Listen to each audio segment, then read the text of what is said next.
New York City's Mayor Michael Bloomberg took climate change out of the closet on Thursday by invoking the issue in his endorsement of Barack Obama. This November, vote for a president who will lead on climate change, Bloomberg wrote on Twitter. The stunning snub to Mitt Romney, in the wake of Hurricane Sandy, at a stroke turned climate change from liability into a potentially winning political issue in this presidential election. It might even embolden other Republicans, who do support action on climate change, to come out of the closet as thank you for trying verbose. This recording will go away once the product has been purchased. Well, at least, that seems to be partly Bloomberg's intention. The real test of power will be whether Obama makes climate change part of his standard stump speech, something that has been notably lacking so far, and whether Republicans dare to admit a connection between Sandy and climate change. Obama, in his response to the endorsement, relegated climate change to a lesser item on his list. For Bloomberg, it was a focal point as a result of the disaster that has struck his city. The devastation at Hurricane Sandy. Thank you for trying verbose. This recording will go away once the product has been purchased. Brought to New York City and much of the Northeast, in lost lives, lost homes and lost business, brought the stakes of next Tuesday's presidential election into sharp relief, Bloomberg wrote. Our climate is changing. And while the increase in extreme weather we have experienced in New York City and around the world may or may not be the result of it, the risk that it may be, given the devastation it is wreaking, should be enough to compel all elected leaders to take immediate action. Businessweek, which is owned by Bloomberg, may thank you for trying verbose. This recording will go away once the product has been purchased.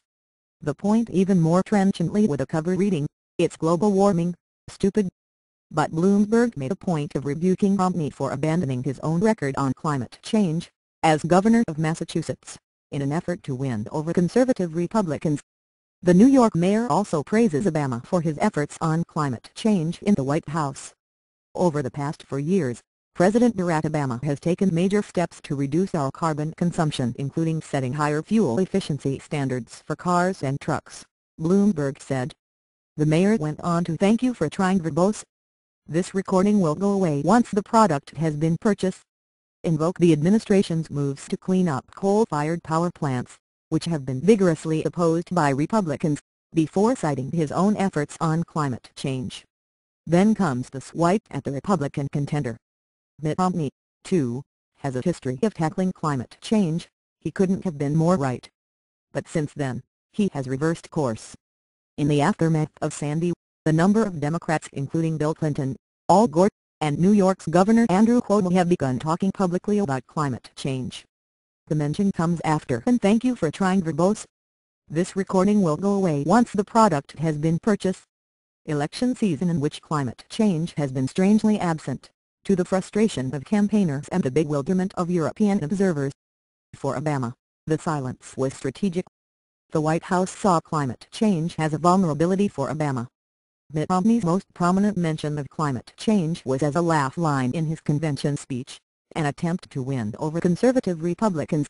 The Tea Party movement has turned climate denial into a litmus test of conservative credentials, and that has made climate change one of the most sharp thank you for trying verbose. This recording will go away once the product has been purchased. Divisions between Obama and Romney.